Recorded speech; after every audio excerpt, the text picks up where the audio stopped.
우리 4월 24일 4월달 마지막 주일 예배를 하나님 앞에 예배하도록 하겠습니다. 우리 잠깐 기도하고 우리 함께 찬양하시도록 하겠습니다.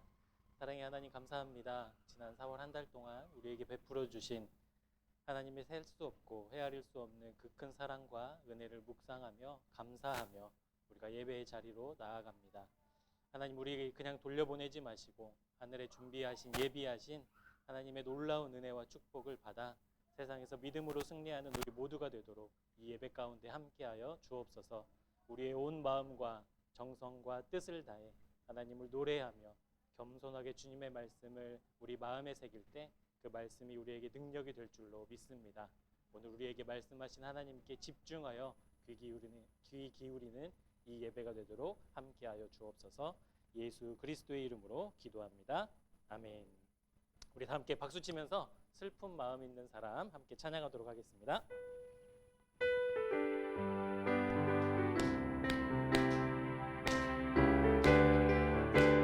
슬픈 마음 있는 사람, 슬픈 마음 있는 사람, 예수 이름 믿으며 영원토록 변함없는 기쁜 마음 얻으니 예수의 이름은 세상의 소망이요, 예수의 이름은 천국의 기쁨일세. 거룩하신 주의 이름, 거룩하신 주의 이름, 너의 방패 삼아라. 환난 시험 당할 때에 주께 기도드려라. 예수의 이름은 세상의 소망이요, 예수의 이름은 천국의 기쁨일세. 존귀하신 주의 이름, 우리의 기쁨 됩니다. 우리 기쁨 되도다. 주의 품에 안길 때에 기뻐 찬송 부르리. 예수의 이름은 세상의 소망이요, 예수의 이름은 천국의 기쁨일세. 우리 갈 길 다 간 후에 보좌 앞에 나아가 왕의 왕께 경배하며 멸류관을 드리리. 예수의 이름은 세상의 소망이요, 예수의 이름은 천국의 기쁨. 예수의 이름은 세상의 소망이요, 예수의 이름은 천국의 기쁨일세. 아멘. 이 찬양을 이렇게 준비하면서 이 후렴 부분에 세상의 소망, 예수의 이름은 세상의 소망이요, 예수의 이름은 천국의 기쁨일세, 이게 꼭 우리의 정체성을 이야기하는 거예요. 당신은 우리가 믿는 주님 때문에 세상의 기쁨이 되고 또 우리가 믿는 주님 때문에 천국의 기쁨을 이렇게 나타내며 살아야 하는 우리의 정체성을 다시 한번 생각하게 합니다. 우리 앞뒤 좌우 함께 예배한 우리 믿음의 형제 자매들과 함께 이렇게 인사하시죠. 당신이 세상의 소망입니다. 당신이 천국의 기쁨입니다. 네. 우리 하나님을 믿는 그 믿음으로 세상의 소망이 되고 또 천국의 기쁨이 되는 우리 새생명 교우들이 되었으면 좋겠고요. 우리 다음으로 함께 부를 찬양이 이런 교회 되게 하소서. 우리를 부르신 주님의 그 부르심에 이 찬양의 가사처럼 우리가 아름다운 믿음의 교회가 되길 소망하며 함께 찬양하도록 하겠습니다.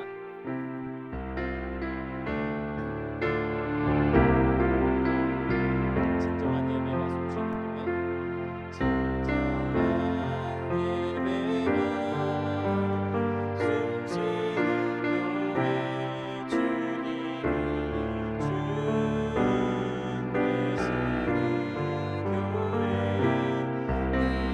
믿음의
누가 만들어 줘서 되는 겁니까? 아니죠. 우리 자신이 이런 교회가 될 때 우리 교회가 이런 교회가 될 수 있는. 그래서 우리 함께 이 시간 함께 기도했으면 좋겠습니다. 하나님, 우리가 이렇게 노래하고 찬양하고 고백했던 이 찬양의 가사처럼 내가 이런 교회가 되게 주옵소서. 그리고 이런 교회로 준비된 부르심을 받은 사람들이 함께 모여 예배하는 우리 아름다운 새생명 교회가 될 수 있도록 기도해 주시기 바랍니다. 우리 교회가 다시 십자가의 능력과 섬김과 사랑으로 하나 되는, 그리고 그 능력으로 충만케 되는 그런 교회가 될 수 있도록 우리 교회를 위해서 함께 기도하고 예배하도록 하겠습니다. 사랑의 하나님, 감사합니다. 주님이 우리를 부르시고 예배의 자리로 초청하셨습니다. 주님의 놀라운 그 은혜와 사랑 앞에 우리가 겸손하게 나아가기를 소망합니다. 주님, 우리 교회가 회복되기를 소망합니다. 주님을 향한 뜨거운 사랑과 열정으로 회복되기를 소망합니다. 주님을 닮아가는 교회가 되기를 소망합니다. 우리뿐만 아니라 우리 주변의 이웃을 사랑하고 섬기고 헌신하는 사랑의 공동체가 되기를 소망합니다. 그런 교회로 우리를 부르셨사오니 아버지 하나님, 오늘 우리가 주님 앞에 서서 겸손하게 우리의 삶을 되돌아보고 거룩한 교회로 살아갈 하나님 능력과 힘을 공급받는 이 예배가 될 수 있도록 인도해 주옵소서. 하나님, 고백하고 기도는 건 어떤 교회가 좋다고 아는 것은 쉬운 일이고, 하지만 내 스스로 내가 먼저 그런 교회가 되는 것은 참으로 어렵고 힘든 일입니다. 그럼에도 불구하고 주님이 우리 각자를 주님의 교회로 부르셨사오니 주님의 사랑과 은혜 안에 우리가 아름답게 빚어져가며 하나님의 영광과 이름을 드높이는 아름다운 교회로 세워질 수 있도록 인도해 주옵소서. 우리 교회와 함께 예배하는 이 시간 주님께서 말씀하여 주시고 심령마다 하나님께서 예배하시는 은혜와 복을 하나님 심어주셔서 하나님 그 말씀 붙잡고 이 하루 이 한 주를 능력으로 말씀으로 살아가는 우리 모두가 될 수 있도록 하나님 함께하여 주시고 놀라운 은혜와 사랑으로 예배 공개려 주옵소서. 이 예배를 주님께 맡기오니 함께하여 주시고 예수 그리스도의 이름으로 기도합니다. 우리 다 함께 사도신경으로 하나님을 향한 우리의 믿음을 함께 고백하도록 하겠습니다. 나는 전능하신 아버지 하나님 천지의 창조주를 믿습니다. 나는 그의 유일하신 아들 우리 주 예수 그리스도를 믿습니다. 그는 성령으로 잉태되어 동정녀 마리아에게서 나시고 본디오 빌라도에게 고난을 받아 십자가에 못 박혀 죽으시고 장사된 지 사흘 만에 죽은 자 가운데서 다시 살아나셨으며 하늘에 오르시어 전능하신 아버지 하나님 우편에 앉아 계시다가 거기로부터 살아있는 자와 죽은 자를 심판하러 오십니다. 나는 성령을 믿으며 거룩한 공교회와 성도의 교제와 죄를 용서받는 것과 몸의 부활과 영생을 믿습니다. 아멘. 여기 다 함께 찬송가 542장입니다. 찬송가 542장 함께 찬양하도록 하겠습니다.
기도문으로 함께 기도하도록 하겠습니다.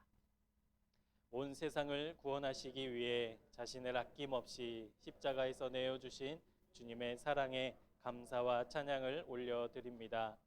뿐만 아니라 죽음을 이기시고 다시 사셔서 우리에게도 부활의 소망을 허락하신 하나님, 이제 우리도 부활의 감격과 기대로 살아가기를 원합니다. 우리의 시선이 환경과 땅에 고정되지 아니하고 영원한 하나님 나라에 우리의 시선을 고정하며 살게 하옵소서. 이 세상의 삶이 영원한 하나님 나라에 들어갈 준비를 하는 시간으로 살게 하시고 모든 것을 내어주시면서까지 우리를 사랑해 주신 주님의 사랑을 본받아 우리 역시 사랑하며 주님의 제자임을 증명하는 삶이 되게 하옵소서. 무엇보다도 쉼없이 변하는 이 세상 속에서 영원히 변치 않는 주님의 말씀을 붙잡고 살게 하옵소서.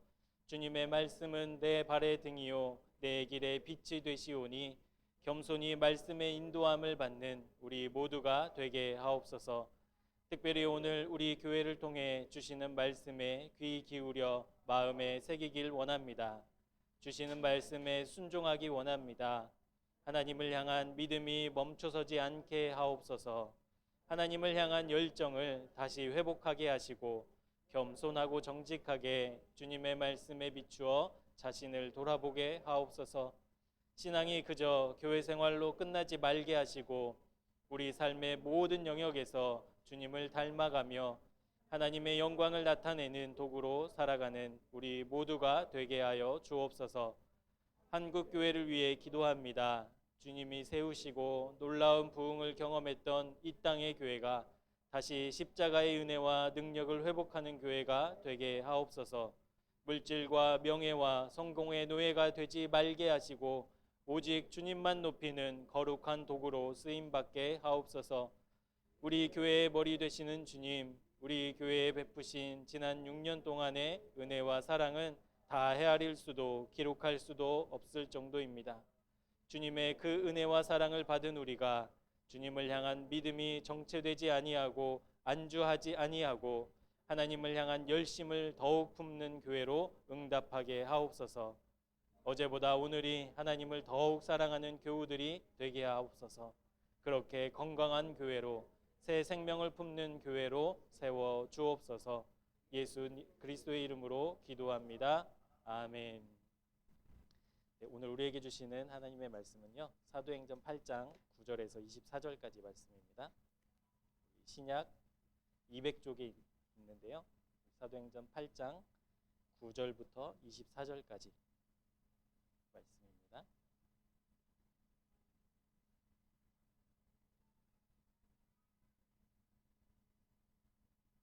사도행전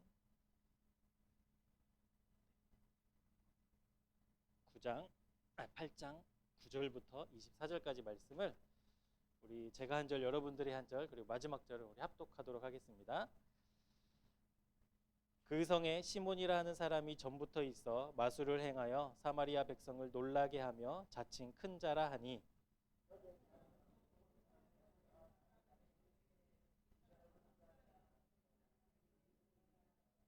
오랫동안 그 마술에 놀랐으므로 그들이 따르더니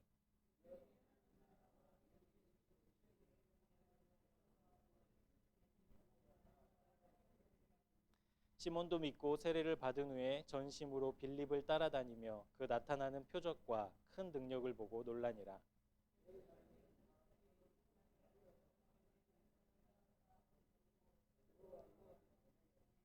그들이 내려가서 그들을 위하여 성령 받기를 기도하니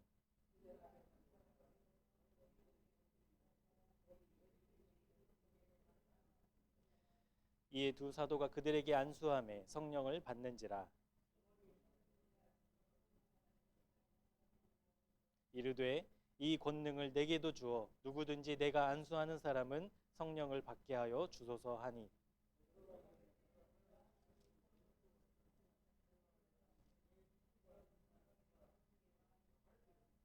하나님 앞에서 내 마음이 바르지 못하니 이 도에는 내가 관계도 없고 분깃 될 것도 없느니라.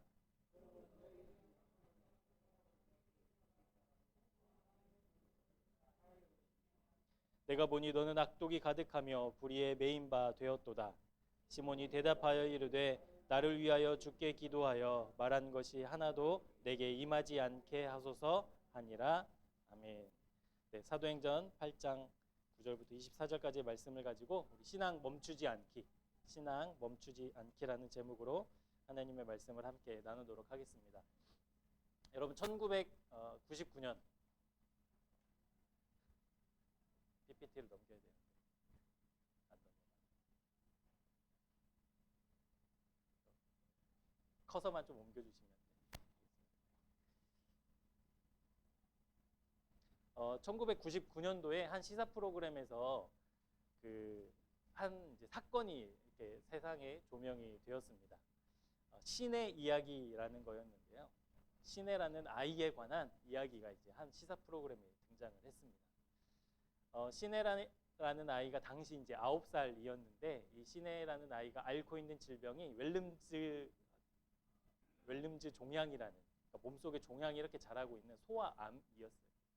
근데 암임에도 불구하고 이 암은 치료율이 굉장히 좋아요. 그러니까 80% 정도의 이제 완치율을 갖고 있는 그런 질병인데 적정한 때에 적정한 치료를 받으면 누구나 이제 살 수 있는 그런 질병이었죠. 그런데 이 아이의 상태가 심각한 거예요. 이 아이의 몸무게가 20kg인데 뱃속의 종양이 5kg 나와요.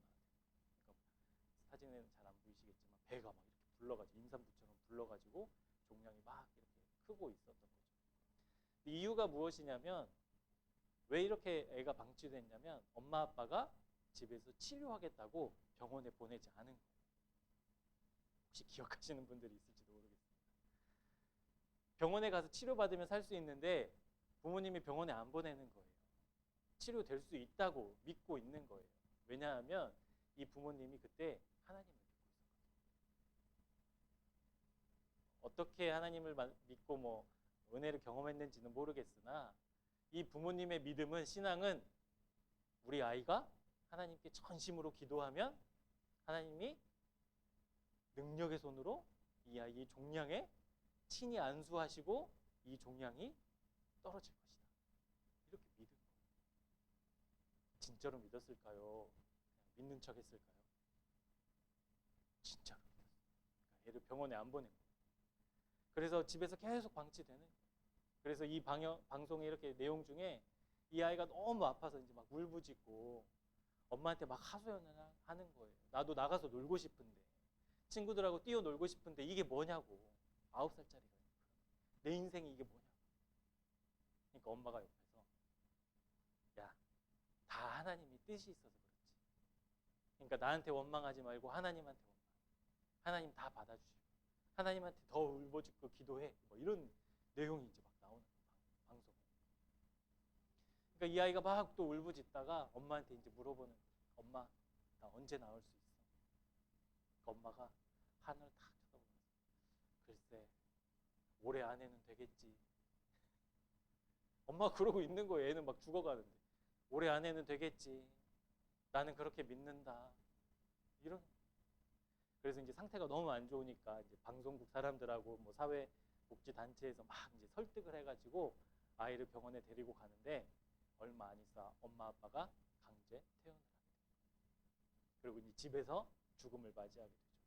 근데 이 취재진이 이제 나중에 이 사건을 이렇게 회고하면서 그 얘기를 하더라고요.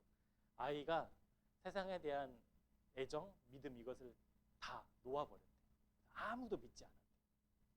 그래서 이 아이가 죽어가는 그 순간에도 벽을 이렇게 돌아 누워서 벽만 보고 생을 마감했다. 이렇게 회고를 하더라고요. 여러분, 이 사건으로 인해서 부모에 의해서 아이가 신체적으로 정신적으로 학대를 받아서는 되지 않는다라는 사회적 공감대가 이렇게 형성이 됐어요.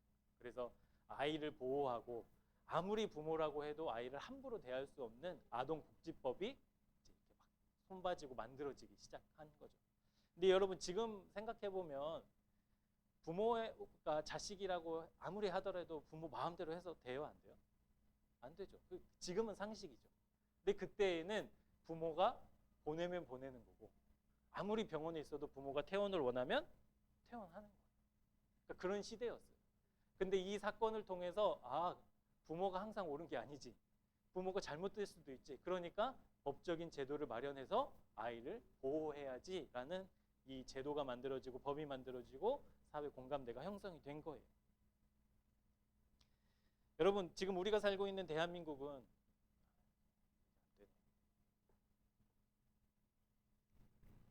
우리가 살고 있는 지금 이 대한민국은 살기 좋은 나라죠. 여기 살기 진짜 안 좋은 나라인데요. 이런 분 없을 겁니다. 해외 여행을 자주 하는 분일수록 더 그럴 거예요. 세계 어느 나라를 가더라도 우리나라처럼 안전하고 깨끗하고 편리한 나라가 없다는 것은 너무나도 이제는 세계 공통의 상식이 되어 버렸죠. 그래서 우리나라의 문화를 배우려고 수많은 사람들이 우리나라에 오기도 하고, 우리나라에 오지는 못하지만 우리나라 사회를 동경하는 그런 사회가 되었습니다. 그거는 사실입니다. 그리고 인류의 역사상 처음으로 이렇게 원조를 받고 개발도상국에서 선진국으로 진입한 최초의 나라가 되었어요. 우리나라는 다른 나라에 비해서 자랑할 것도 많고 발전한 것도 많고 잘하고 있는 것도 많이 있습니다. 그런데 여러분, 우리나라가, 우리 사회가 완벽한 사회입니까? 완전한 사회예요? 정말 세계의 모범이 될 만한 완전한 사회입니까? 그러지 못하죠. 그러지 못하죠.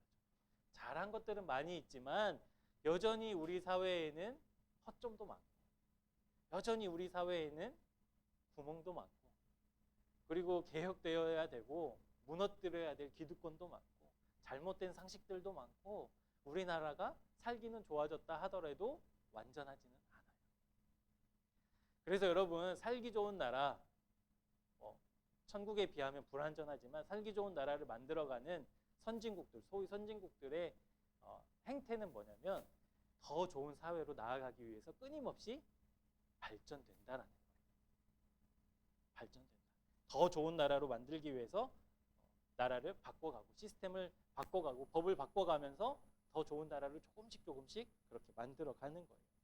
앞서 말씀드린 이 신의 이야기를 통해서 우리 사회가 한 단계 발전했듯이, 안타깝지만 그런 사회적인 사건들을 통해서 그러면 우리가 어떻게 하면 더 살기 좋을까, 안전한 나라가 될까를 고민하는 나라가 바로 살기 좋은 나라가 아니겠습니까? 제가 대학교 2학년 때인가요? 군대 제대하고 나서 인도네시아를 간 적이 있었어요. 이제 거기는 섬이 많으니까 비행기에 내려서 이제 배를 타고 한 선교지로 들어가는데, 이제 한 섬에 딱 들어갔는데 넓은 그 잔디밭이 있는 거예요. 거기에서 이제 잔디를 관리하는 그 직원이 있지 않았겠습니까? 그 직원이 이만한 그 전정가위, 나무 가지 자르는 가위로 앉아서 잡초를 이렇게 베고 있는 거예요. 이렇게 베고, 저 사람 뭐 하나? 근데 한 20분 하다가 나무 그늘에 가서 자요. 그리고 조금 있다가 또 와서 또 조금 하다가 또 자요. 이게 막 반복되는 거예요. 저희 선교사님 기다리면서 한 2시간을 그걸 보면서 저 사람 왜 저럴까? 왜 저럴까? 근데 이제 그 선교사님한테 물어봤더니 그러더라고요. 이 사람들은 일할 생각이 없대요. 그래서 하루에 8시간이 근무입니다. 계약을 하잖아요. 그러면 8시간을 채우고 그냥 가는 거예요. 어떻게 일을 할지는 중요하지 않아요. 그래서 힘들면 그냥 쉬고, 잠 오면 자고, 더우면 그늘에서 쉬고, 그래서 그 넓은 잔디밭을 이 가위 하나로 관리를 하는 모습을 보면서 왜 조금 살기 어려운 나라들이 어떻게 하면 더 잘 살고 어떻게 하면 더 편리해, 막 이런 생각이 아니라 그냥 오늘을 살아내는 거예요. 귀찮게 그런 모습. 그래서 여러분, 우리 사회가 더 좋은 사회, 그리고 우리 자녀들에게 물려줘야 될 이 대한민국을 만들기 위해서 우리가 뭐 해야 돼요? 멈추면 안 돼요. 더 좋은 나라, 더 정의로운 나라, 더 상식이 통하는 나라가 되기 위해서 우리가 쉬지 않는 거예요. 그렇게 물려줄 수 있는 거예요. 그렇게 나라가 발전되어 가더라라는 것이죠. 근데 여러분, 사회는 그렇게 발전을 해요. 더 좋은 나라로, 선진국으로 이렇게 발전을 하는데, 여러분, 신앙도 우리가 그렇게 생각해보자라는 거예요. 신앙. 여러분, 1517년에 독일에서 마르틴 루터에 의해서 종교개혁이 일어나죠. 그 당시 사회, 문화, 종교, 정치 모든 것을 한 손에 쥔 이 카톨릭이 점점 부패하기 시작한 거예요. 그래서 자기들이 가지고 있는 그 기득권을 놓지 않기 위해서 온갖 부패와 부조리를 일삼고 있었죠. 이 종교개혁에 이렇게 불씨를 던져준 이제 면죄부 사건, 우리가 많이 들어봤죠. 이 면죄부 사건을 통해서 유럽의 카톨릭들은 더 힘을 키워가고 있었을 때 이 마르틴 루터라는 사제가 이건 옳지 않다, 하나님의 말씀에 맞지 않다라는 마음과 신앙을 가지고 종교개혁을 일으킵니다. 그래서 천주교, 당시 천주교가 가지고 있었던 부조리, 말씀에 옳지 않은 95개조 반박문을 막 써가지고 이제 종교개혁이 일어났죠. 여러분, 이 종교개혁으로 통해 생겨난 교회가 개혁교회거든요. 개혁교회. 이 개혁교회의 모토는 뭐냐면, 죄송합니다. 개혁교회의 모토는 뭐냐면, 개혁된 교회는 항상 개혁해야만 한다라는 거예요. 종교개혁을 통해서 새롭게 태어난 교회는 항상 개혁되어져야만 한다라는 거예요. 여러분, 이 말이 무슨 말이겠습니까? 교회가 개혁되어서 새로운 교회, 어떤 문제점을 가지고 새롭게 그 문제점을 깨고 나타난 교회는 그 교회 자체가 완전하다, 완전하지 않다? 완전하지 않다. 그렇기 때문에 그 완전함을 보완해가고 실수와 잘못을 고쳐가면서 계속 개혁되어져야만 이 개혁교회로서의 기능과 목적을 이룰 수 있다라는 거예요. 그러니까 멈춰선 교회, 발전하지 않는, 멈춰선 나라, 발전하지 않는 나라가 결코 좋은 나라가 될 수 없듯이, 여러분, 신앙도 발전하지 않으면, 신앙도 진보하지 않으면, 성장하지 않으면 어떻게 된다라는 거예요? 제대로 된 신앙, 건강한 신앙이 될 수 없다. 근데 우리 한국교회에서 여러분 주변에 신앙생활 하시는 분들 중에서 보면 수십 년 교회에 다녔지만 한결같은 사람들 있잖아요. 저 사람은 참 안 변해. 10년 전에도 저랬는데 지금도 막 저래. 이런 사람들 있잖아요. 그러면 안 된다. 이러면 신앙에 뭔가 문제가 있다는 거예요. 여러분, 우리 지난주에 영광스러운 주님의 부활을 경험한 부활주일을 보냈잖아요. 오늘이 절기상으로는 부활 후 첫 주일. 근데 여러분, 우리의 신앙이 이 영광스러운 부활절에만 멈춰서 있다면 그게 좋은 신앙일까요? 그게 건강한 신앙일까요? 이 부활의 감격에만 빠져 있다면, 거기에만 머물러 있다면 우리의 신앙은 결코 건강한 신앙이라고 말할 수 없다라는 거예요. 주님께서 부활을 보여주신 이유는 이 부활 이후에, 부활 다음에 우리가 살아가야 할 방향과 목적을 보여주고 계시기 때문에 우리가 이 부활절이 너무 좋고 감사하고 기쁘지만 거기에만 머무를 것이 아니라 주님의 부활을 통해 우리가 부활의 삶을, 부활로 인해 시작된 우리의 신앙을 어떻게 살 것인가를 고민해야만 한다는 거예요. 그래서 여러분, 부활을 시작으로 새로운 삶, 새로운 도전이 반드시 따라와야 우리의 신앙이 건강한 신앙이라는 거예요. 여러분, 우리가 신앙은 멈추지 않고 자라가야 한다는 말을 우리가 많이 들어왔잖아요. 신앙이 생명이기 때문에. 생명이 가지고 있는 속성을 신앙도 다 가지고 있어요. 그래서 신앙은 자라나야만 해요. 생명을 가지고 있는 건 다 자라거든요. 저희 집 텃밭에 아이들이 콩을, 작년에 추수한 콩을 올해 심겠다고 보관을 잘 해놔가지고 올해 심었어요. 근데 여러분, 싹이 다 날까요? 콩 한 20개 심은 것 같은데 20개가 싹이 다 났을까요? 안 나요. 죽은 것들이 있더라고요. 흙 속에서 썩은 것들이 있더라고요. 그거는 그냥 버려지는 거예요. 그런데 생명을 움트고 싹을 틔워내고 뿌리를 내리는 그 콩은 앞으로 잘 자랄까요? 안 자랄까요? 잘 자라요. 제가 작년에 길러보니까 틀림없이 잘 자라더라고요. 물 주면, 햇볕 쬐면. 신앙이 생명이기 때문에 멈춰서 있을 수 없다는 거예요. 그냥 그 모습 그대로 가지 않는다라는 거예요. 우리가 주님 안에서 자꾸 자라가야 한다는 거예요. 변화해야 한다는 거예요.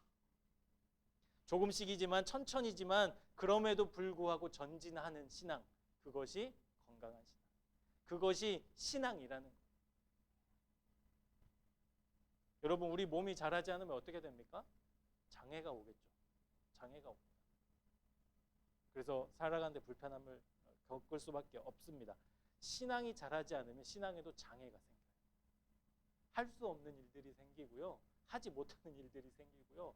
막 순종하지 못하는 영역이 생기고 부분이 생기고 막 그래요. 장애가 생겨요.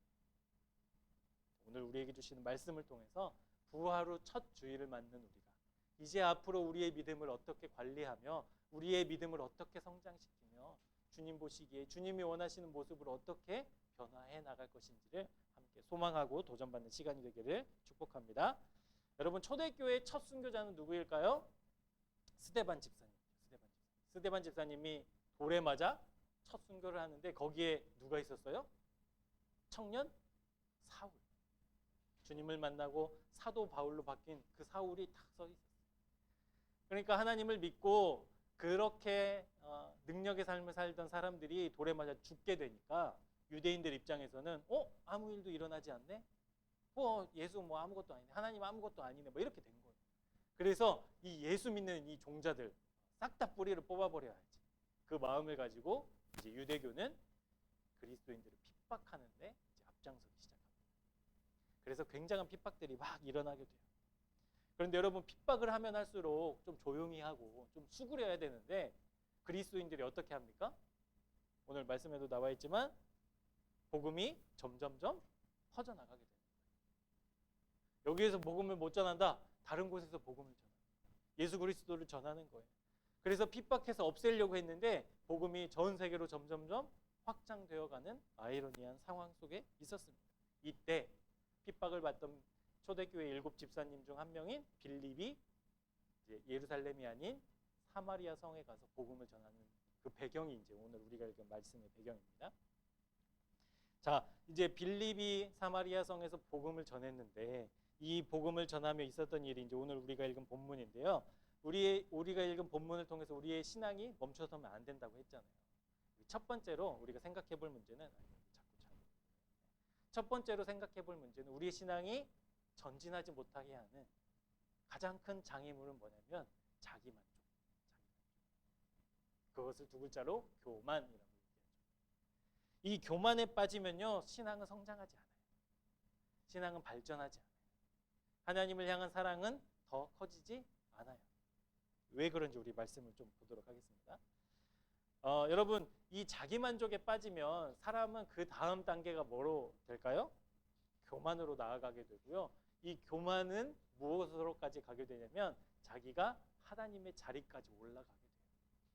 하나님의 자리까지 올라가게 돼요. 그래서 무서워. 그러니까 여러분, 우리가 이 교만에 빠지지 않기 위해서 늘 깨어 있어야 되고요. 이 교만이라는 문제에 우리가 민감하게 반응해야 합니다. 겸손히 주님 앞에 엎드리고 말씀에 순종하고 내 뜻은 아니지만 내 성향은 그렇지 않지만 말씀하신 것에 우리가 따라가고 우리가 그 교만하지 않도록 자꾸 이렇게 경계해야 하는 거예요.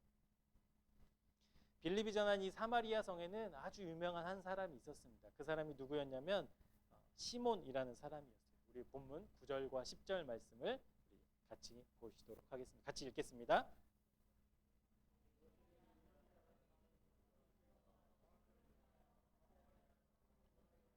자칭 큰 자라 하니 낮은 사람부터 높은 사람까지 다 따르며 이 사람은 크다 일컫는 하나님의 능력이라 하더라.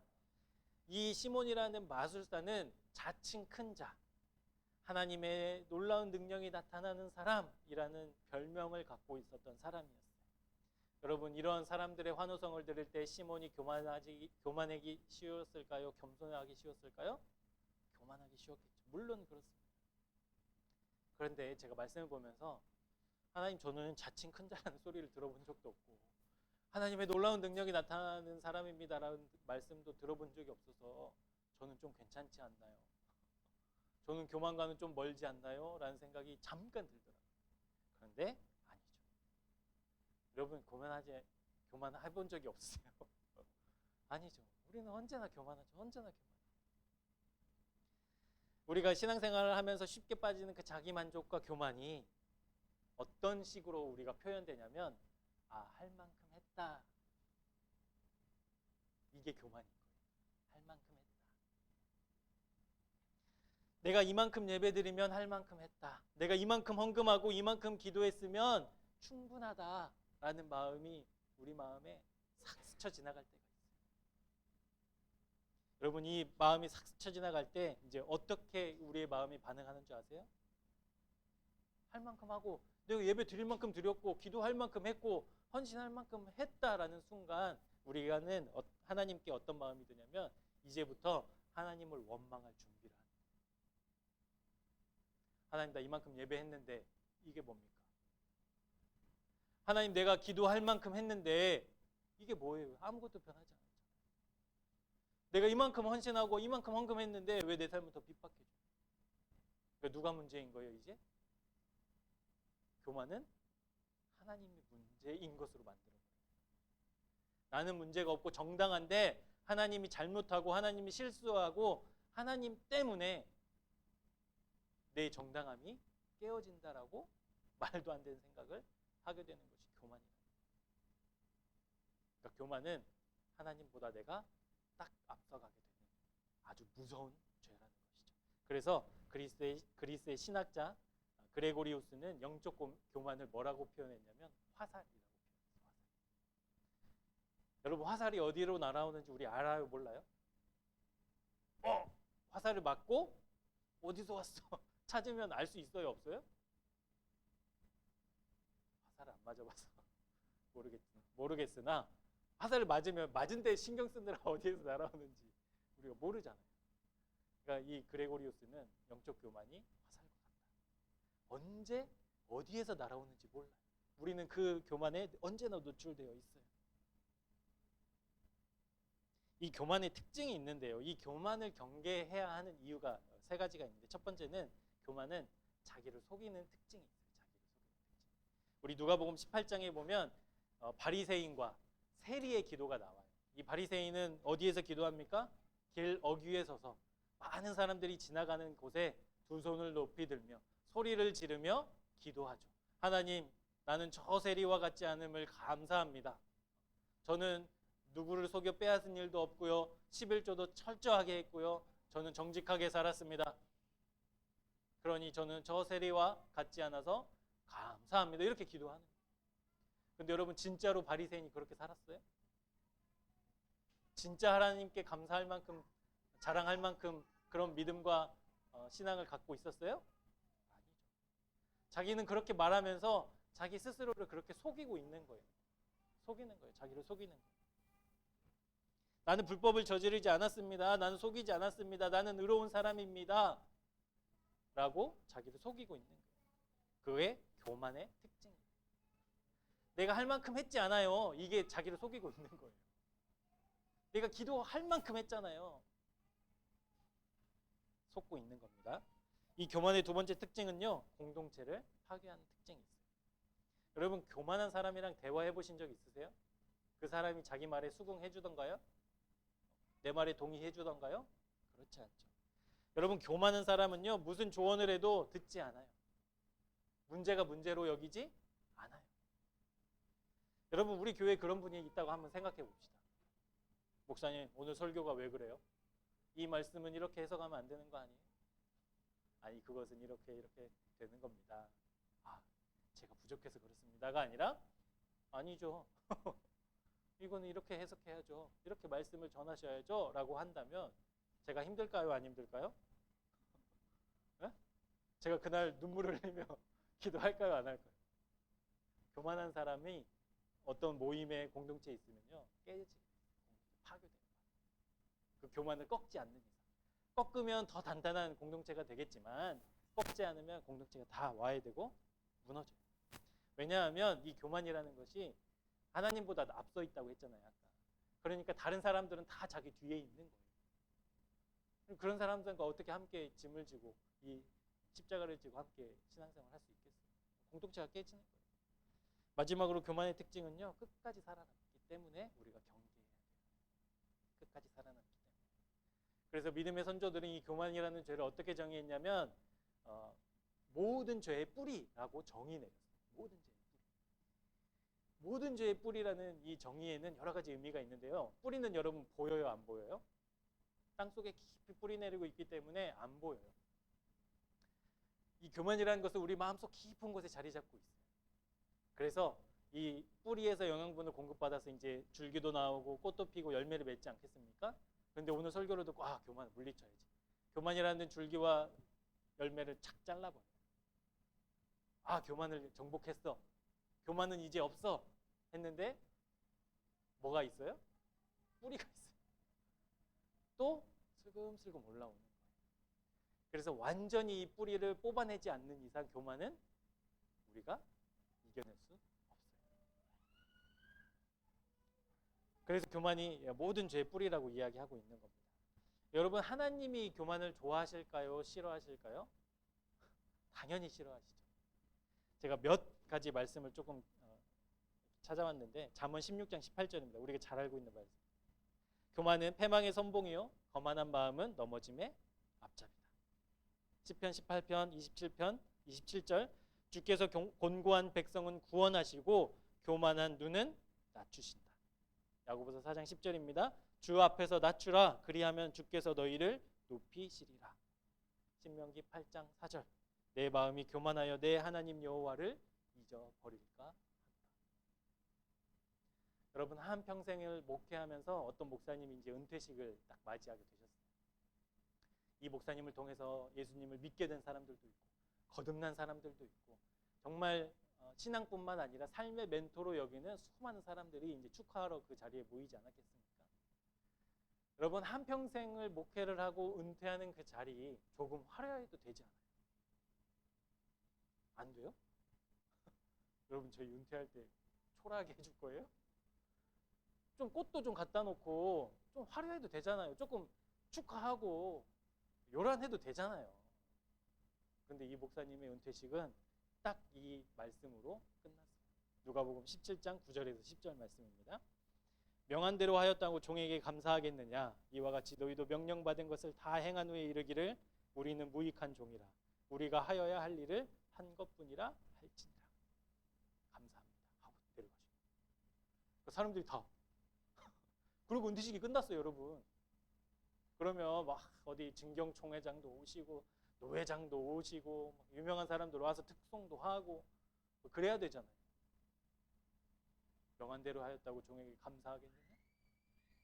안녕히 계십시오. 그러니까 제가 이 말씀 또 찾아보면서 은퇴의 기회가 있을지 모르겠으나 은퇴의 자리에 서게 하신다면 나도 이 말씀하고 내려가야지. 여러분, 하나님 앞에서 교만을 무너뜨린 삶이 이런 삶이에요. 자기 인생의 모든 것을 마무리하는 거잖아요. 마침표를 찍는 순간이잖아요. 그때 조금 축하받고 인사받아도 되는데 나는 무익한 종입니다.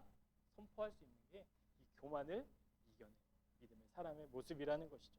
그래서 여러분, 교만은 자꾸 우리를 달콤하게 유혹합니다. 너 다른 사람보다 나아. 다른 사람보다 더 인정받아야지. 더 높아져야지.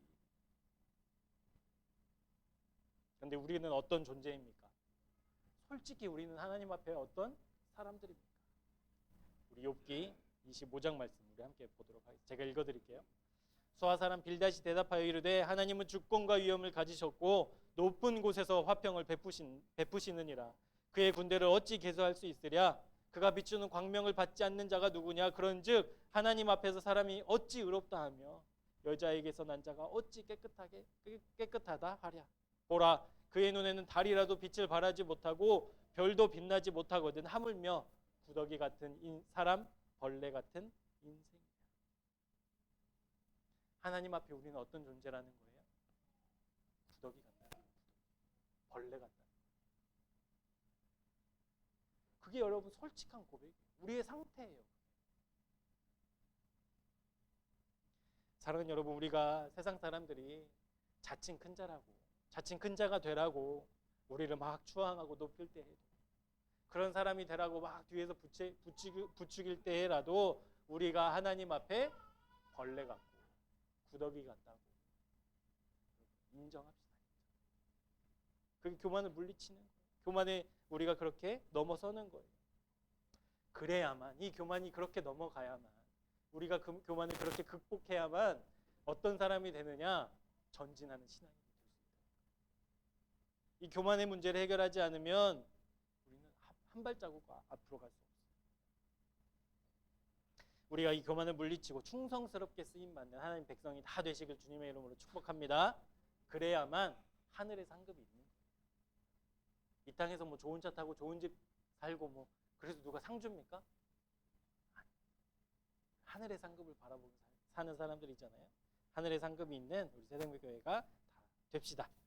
두 번째로 우리가 전진하는 신앙, 멈추지 않는 신앙을 갖기 위해서 이 교만을 물리치고 성령의 인도함을 받는 사람들이 되어야 합니다. 오직 성령님의 인도하심만 받아야 합니다. 우리 본문 12절과 13절 말씀을 우리 같이 한번 읽어보도록 하겠습니다.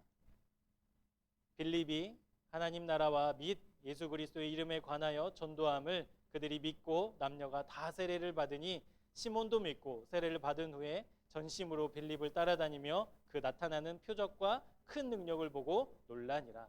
여러분, 유대인들은 사마리아 사람들을 어떻게 생각했냐면 지옥의 불쏘시개 정도로 생각했어요. 뜨거운 지옥에 막 불이 있어야 되잖아요. 그럼 땔감이 필요하잖아요. 뭘 태워요? 사마리아 사람들 가져다가 하나님이 막 사탄이 하나님 큰일 날 뻔. 사탄이 사마리아 사람들 막 긁어 모아가지고 그걸 막 불 지피는 거예요. 지옥이 뜨겁게. 유대인들의 인식은 그랬어요. 인식은. 그러니까 여러분 사마리아 사람 만나요? 안 만나요? 안 만나요. 다 피해가는 거예요. 그리고 유대인들이 있는 곳에 사마리아 사람이 이렇게 기어서 가지 않으면 돌 맞아 죽는 거예요. 그런 세상이었어요. 그런 사회였어요. 그런데 여러분, 이 사람들이 구원받는다, 하나님의 놀라운 사랑을 경험한다, 인정할까요? 인정하지 않을까요? 인정하지 않을 거예요. 인정할 수 없는 거예요. 그런데 여러분, 빌립이 지금 어디에서 복음을 전하고 있어요? 사마리아 성에서 복음을 전하고 있잖아요. 복음을 전할 뿐만 아니라 빌립이 전한 이 복음을 사마리아 성이 듣고, 사마리아 성에 사는 사람들이 듣고 믿음으로 반응하게 돼요. 세례를 받게 되는 거예요. 그러니까 사마리아 사람들도 구원받는다, 사마리아 사람들도 세례를 받았다라는 소식이 예루살렘에 전해지자 베드로와 요한이 급히 짐을 싸서 이 사마리아 성에 도착한 겁니다. 여러분, 복음 앞에 무릎을 꿇고 세례를 받는 거, 믿지 않는 사람 얼마나 감격스럽고 놀라운 일입니까? 전에는 경험해보지 못한 그 성령님의 놀라운 능력, 하나님의 놀라운 사랑, 그것을 시몬이 봤어요. 시몬의 반응이 18절과 19절에 나와 있는데요. 시몬이 사도들이 안수하자, 그러니까 베드로와 요한이 찾아가서 성령의 세례를 받지 못한 사람들에게 안수하자 그들이 성령 받는 모습을 보고 돈을 가지고 막 옵니다. 그리고 그것을 베드로와 요한에게 딱 줘요. 그리고 이렇게 얘기하죠. 이 권능을 내게도 주시어 누구든지 내가 안수하는 사람은 성령을 받게 하여 주옵소서.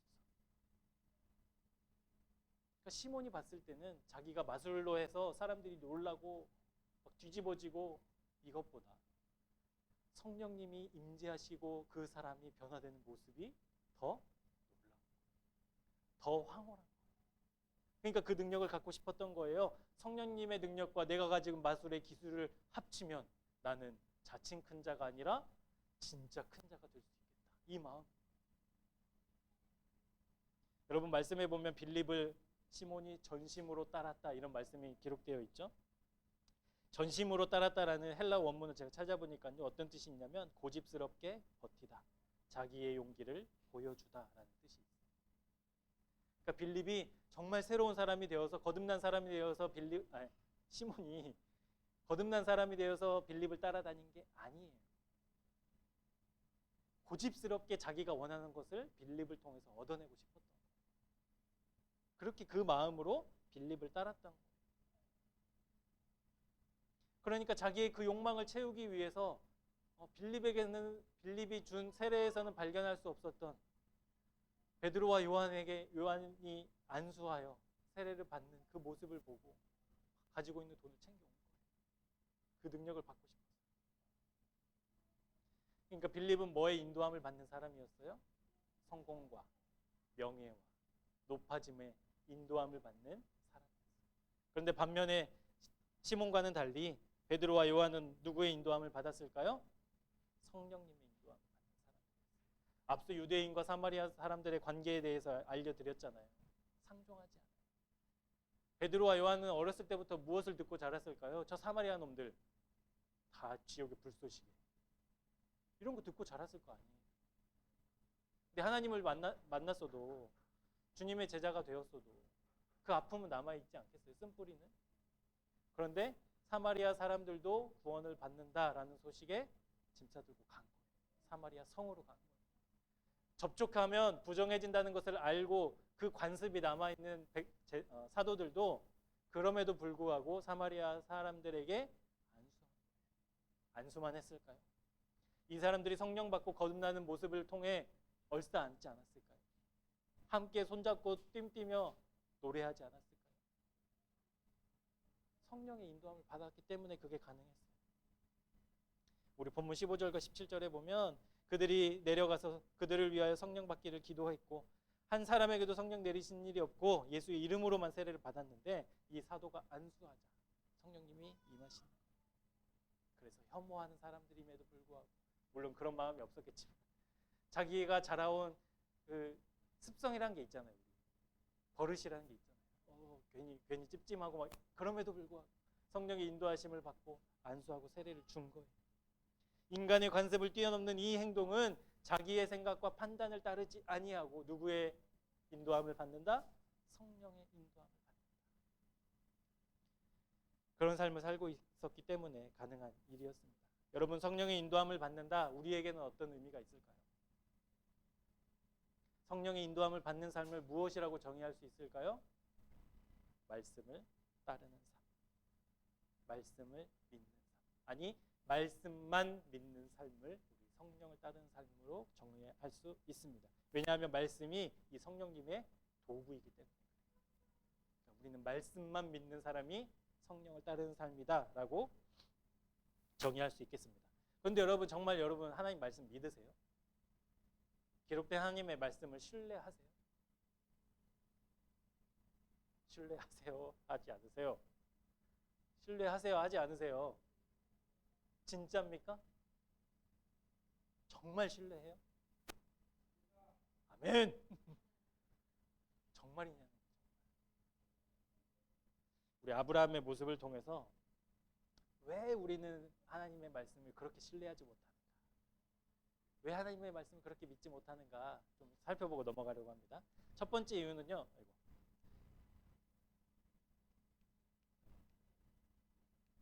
죄송합니다. 아브라함의 모습을 통해서 우리가 하나님의 말씀을 신뢰하지 못하는 첫 번째 이유는 우리가 불안하기 때문에 그래요. 불안하기 때문에. 죄송합니다. 이게 섞였네요. 불안하기 때문에 그래요. 여러분, 아브라함에게 천사가 나타나서 말하죠. 내 몸에서 날 자가 상속자가 될 것이다. 내년 이맘때에 아들을 갖게 될 것이다. 하나님이 말씀하시죠. 그런데 여러분, 아브라함이 누구를 통해서 이스마엘을 낳아요? 사라의 몸종인 하갈을 통해서 이스마엘을 낳죠. 왜 그랬을까요? 말씀이 있었음에도 불구하고 불안하기 때문에.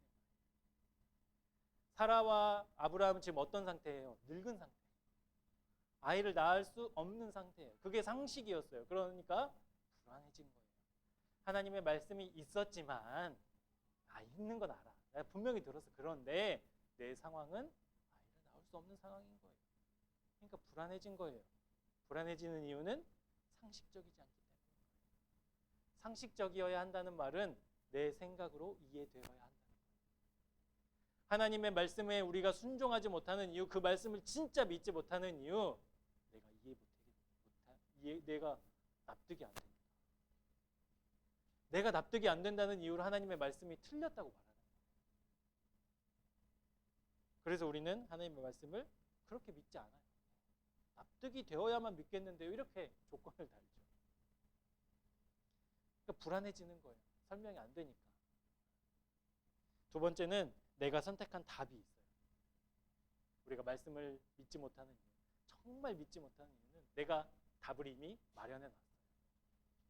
사라가 몸종에게 아들을 낳으십시오. 하갈을 통해서 우리 후대를 세웁시다 라는 말에 아브라함이 어떻게 반응했는지 아세요? 창세기 16장 2절 하반절에 보면 아브라함이 사라의 말을 들으니라 이렇게 되어 있어요. 아브라함 입장에서는 생각할 겨를이 없는 거예요. 자기도 사실은 그런 방법이 있다는 것을 알고 있지만 아내한테 그 말을 하긴 미안한 거죠. 자기 첩에게 들어가서 자기 몸종에게 들어가서 아이를 낳겠다라는. 근데 사라가 그 말을 딱 해주는 순간 아브라함이 사라의 말을 따랐다. 이렇게 기록되어 있는 거예요. 그러니까 내가 생각한 답에는 그렇게 우리가 반응하는데 하나님의 말씀이 내가 생각한 답과 다르면 우리는 주저하는 거죠. 주저하는 거예요. 의심하는 거예요. 때로는 원망도 하는 거예요. 내가 생각한 것과는 다르니까. 세 번째로 우리가 하나님의 말씀을 진짜 믿지 못하는 이유는 말씀을 솔직하게 별로 그렇게 중요하게 여기지 않기 때문에. 하나님의 말씀 중요하다고 우리가 배웠고 알고 있고 고백하지만 내 마음속 깊은 곳에서는 실상 하나님의 말씀을 그렇게 중요하게 여기지 않아요. 아브라함이 99세 때 천사가 나타나서 내가 내년 이맘때에 사라가 아들을 안고 있을 것이다 라는 말씀에 아브라함과 사라가 웃어요. 놀랄 일이지 웃을 일입니까?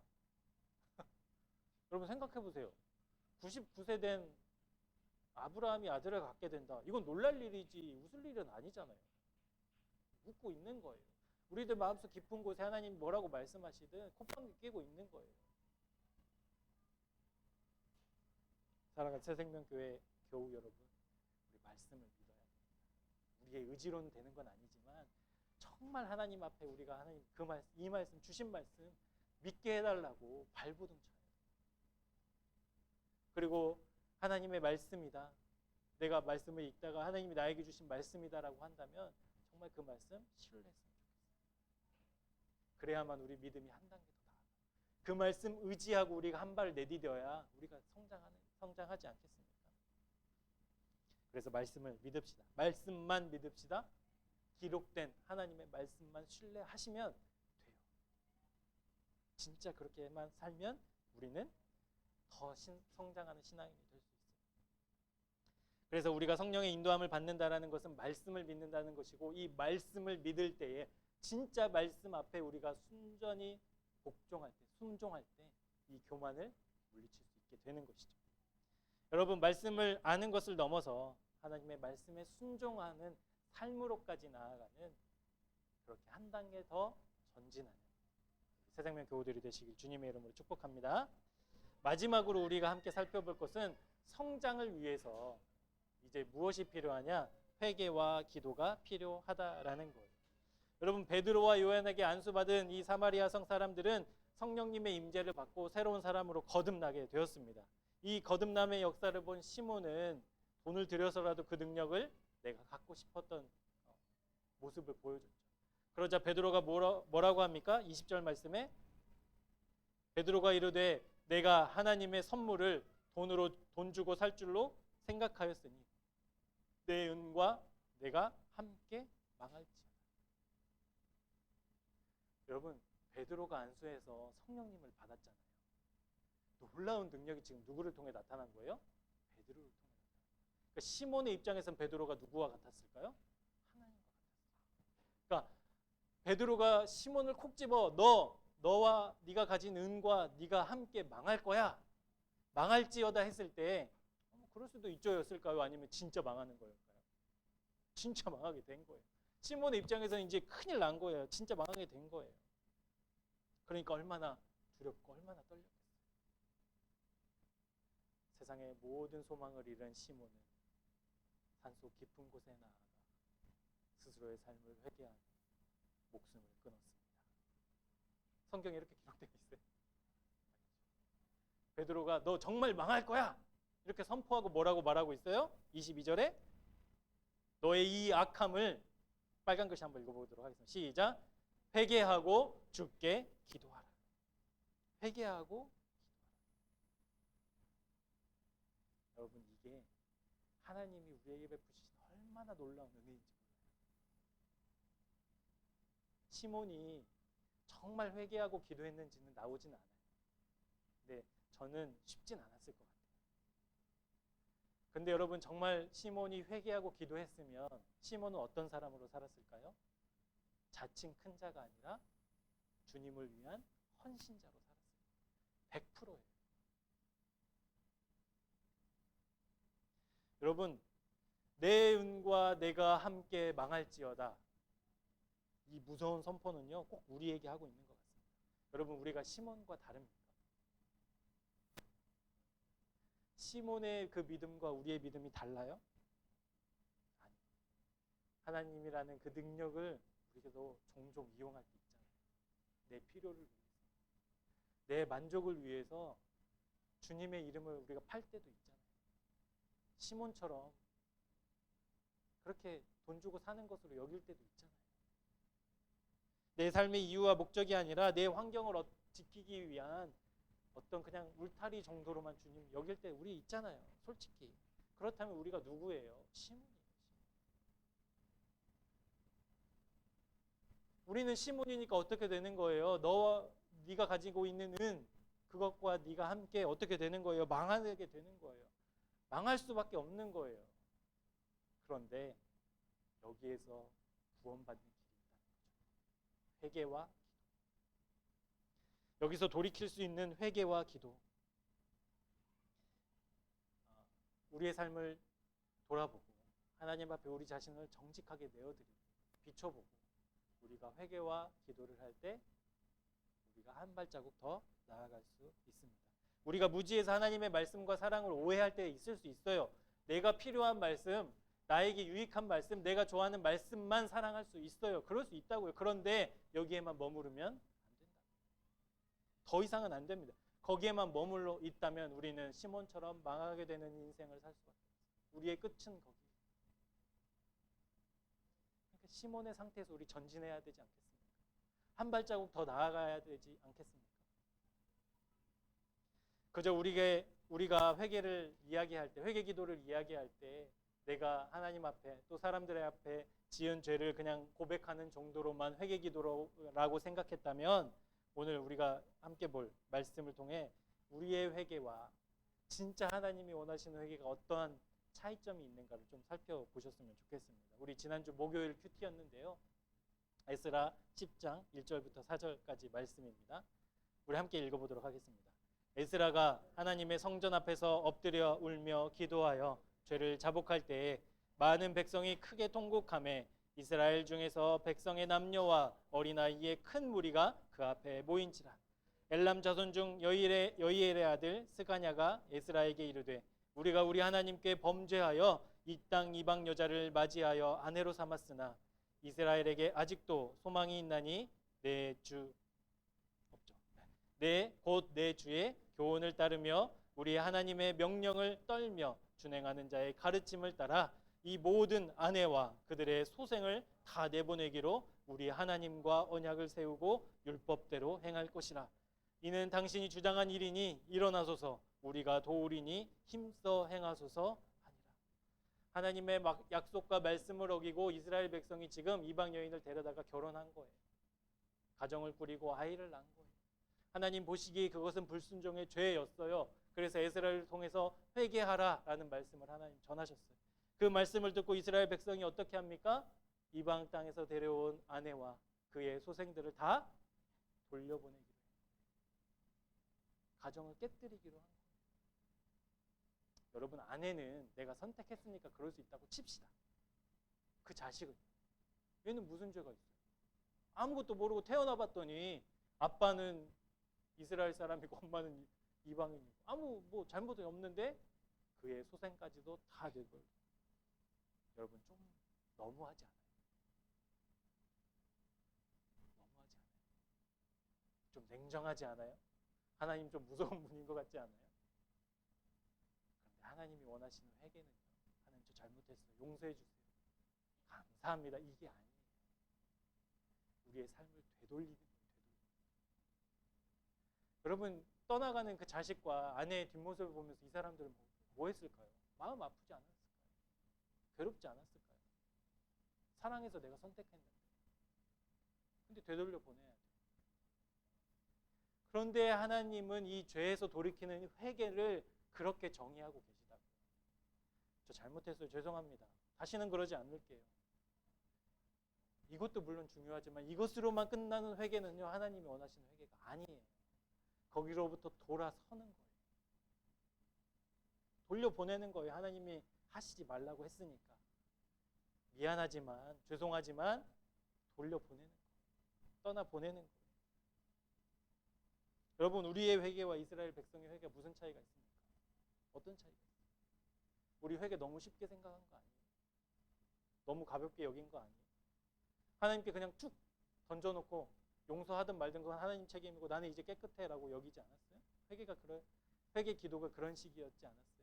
그러면 우리는 회개한 거 아니에요? 여전히 우리는 교만한 거예요. 죄와 교만 앞에서 여러분, 우리의 회개가 얼마나 진실되고 무게가 있었는지 되돌아보셨으면 좋겠습니다. 여러분, 우리가 이렇게 아내를 떠나보내고 자식을 떠나보내면서까지 회개해야 되나?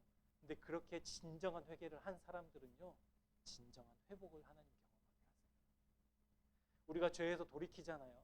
아프고 괴롭고 힘들고. 그렇게 돌아서면 하나님 우리를 완전히 회복시켜주세요. 완전한 회개를 한 사람, 진실된 회개를 한 사람만이 하나님이 새롭게 하시는 은혜를 경험할 수 있다라는 거예요. 진실함으로 하나님 앞에 나아가는 사람들은 하나님이 외면하지 않으십니다. 그것을 믿고 걱정 마시고 우리 회개합시다. 돌이킵시다. 다시 옛날의 모습으로 돌아가지 맙시다. 맨날 똑같은 회개 기도만 하지 맙시다. 돌아섭시다. 다시 회복해 하신 하나님을 믿고 진정한 회개로 믿음의 한 발짝을 더 내딛는 새생명 교우들이 되셨으면 좋겠습니다. 멈춰서 있지 맙시다. 그냥 멍하니 있지 맙시다. 이만 하면 됐다고 여기지도 맙시다. 하나님 앞에 끊임없이 천천히라도 조금씩이라도 내 믿음의 발을 한 발짝 내딛는 새생명 교우들이 다 되시기를 주님의 이름으로 축복합니다. 기도하겠습니다. 우리를 위해 모든 것을 내어주신 주님의 그 은혜와 사랑 앞에서 우리는 교만한 죄인이었습니다. 하나님의 사랑과 능력을 그저 나의 유익을 위한 수단으로 여기며 불순종과 교만으로 일관했던 지난 시간들을 주님 회개합니다. 하나님의 말씀 앞에서도 불안해하고 여전히 내가 만든 답을 포기하지 않았고 말씀하셨음에도 불신의 눈으로 바라보았습니다. 주님, 오늘 주신 말씀대로 하나님을 향한 우리의 믿음이 멈춰서지 않게 하여 주옵소서. 지금 이 순간에 머무르지 않게 하옵소서. 회개와 기도로 주님 앞으로 나아가오니 우리를 불쌍히 여기시고 긍휼을 베푸셔서 다시 은혜를 주옵소서. 주님 안에서 참 회복과 용서를 경험하는 우리 모두가 되기를 원합니다. 더 깊은 은혜와 믿음과 헌신의 자리로 우리를 이끌어 주옵소서. 예수님의 이름으로 기도합니다.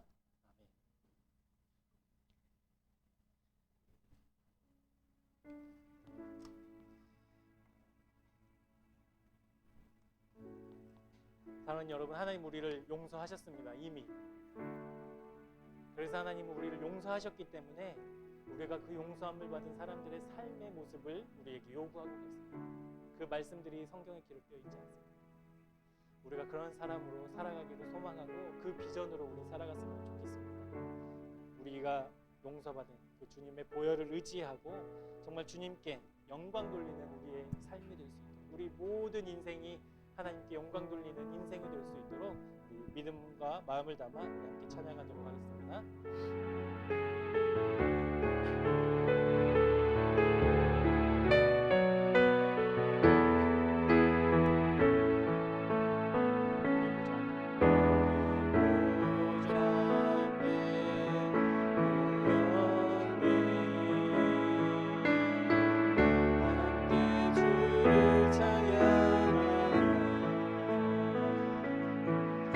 하나님의 사랑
하나님은 우리를 구원해 주시기 원하십니다.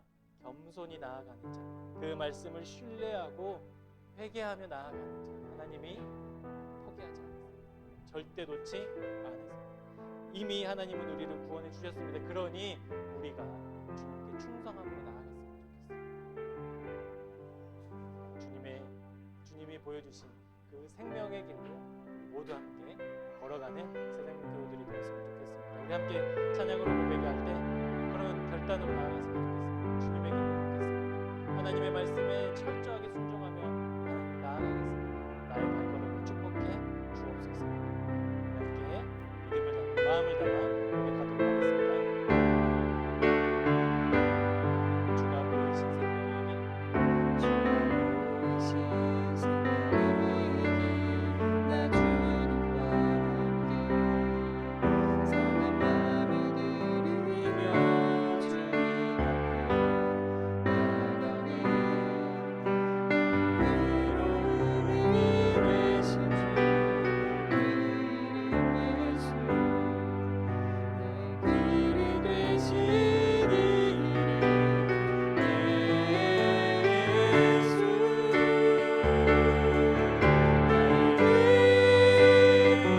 오직 그가 하시나니 나를 단련하신 후에 내가 정금 같이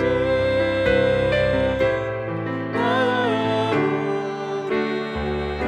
나의 길 오직 그가 하시나니 나의 길 오직 그가 하시나니 나를 단련하신 후에 내가 정금 같이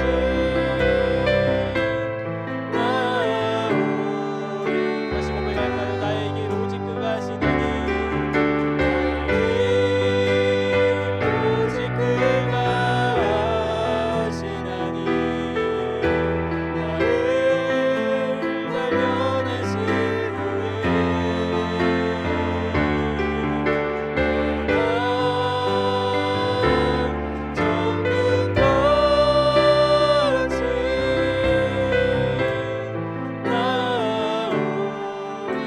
나오리라. 사랑하는 여러분, 하나님은 우리를 초청하고 계십니다. 나에게 더 가까이 나아오라 초청하고 계십니다. 사랑하는 여러분, 우리가 주님의 그 부르심에 응답했으면 좋겠습니다. 하나님, 연약하지만 부족하지만 하나님 어린아이와 같지만 그 믿음 가지고 주님 앞으로 나아갑니다. 하나님, 나를 받아주옵소서. 지나온 모든 시간들을 회개하며 나아가오니 하나님, 주님 안에 있는 새롭게 하시는 놀라운 은혜가 나의 구원의 고백이 되게 하여 주옵소서. 하나님, 그렇게 나를 붙잡아 주시고 주님 안에서 더 성장하며 주님께 더 나아가는 믿음의 삶을 살아갈 수 있도록 해달라고 우리 함께 간절히 기도하며 나아가도록 하겠습니다. 사랑의 하나님, 오늘 우리에게 주신 말씀을 신뢰하며 우리가 더 이상 시몬의 길이 아닌 하나님 거듭나 구원받은 하나님 나라의 그 백성으로 살아가기를 간절히 소망합니다. 여전히 나는 교만했고 여전히 나는 하나님의 말씀을 벽을 중요하지 않는 것을 믿었으며 하나님, 여전히 내가 옳다라고 하나님 선언하고 하나님 교만함을 주님 앞에 내려놓습니다. 아버지 하나님, 주님 앞에 하나님 함께 회개하오며 아버지 하나님, 교만의 이 문턱을 넘어서 주님께로 더 나아가는 믿음의 진보가 있는 성장하는 신앙인이 될 수 있도록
머물러 있는 물은 썩기 마련이고 머물러 있는 나라는 후퇴하기 마련입니다. 이와 마찬가지로 신앙 역시 전진하지 않고 나아가지 않으면 교만과 나태의 상태가 되어 아무런 영향력이 없게 됩니다. 그래서 주님께서는 날마다 자기 십자가를 지고 주님을 따르라 하셨고, 사도 바울은 그리스도의 장성한 분량이 충만한 데까지 이르도록 자라가라고 권면하고 있습니다. 올해가 시작되고 벌써 4월의 마지막 주일을 보냅니다. 지난 시간들 속에서 우리의 신앙은 과연 자라고 있었는지, 전진하고 있었는지 되돌아봅니다. 때로는 교만함으로, 때로는 내 생각과 고집으로, 때로는 죄에 무뎌져 잠든 자처럼 시간을 보내고 있지 않았습니까? 우리에게 말씀하시는 주님께서는 우리가 시몬의 삶에 머물러 있지 않기를 원하시는 줄 깨닫게 하셨습니다. 지금까지는 시몬과 같았을지라도 주신 말씀을 믿음으로 받아 이제는 잠자는 신앙에서 깨어있는 신앙으로, 전진하는 신앙으로 변화되게 하여 주옵소서. 특별히 회개와 기도의 제단을 다시 쌓게 하셔서 진정한 회복과 더 깊은 은혜를 누리는 우리 모두가 되게 하옵소서.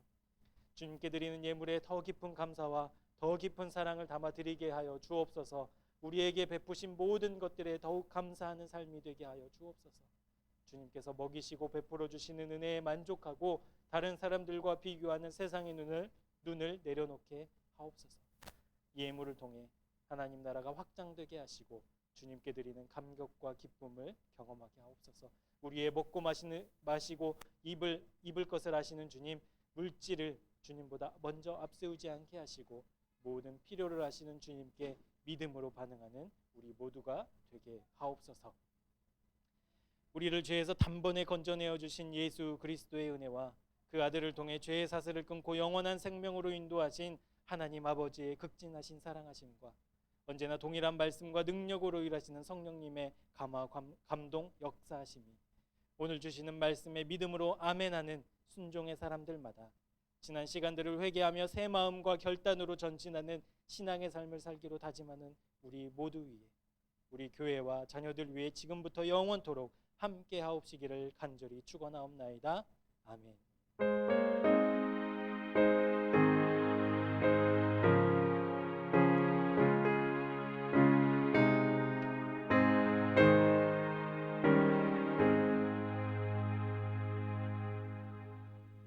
성도의 교제 하시겠습니다. 우리 앞뒤 좌우 함께 예배드린 분들과 함께 전진합시다.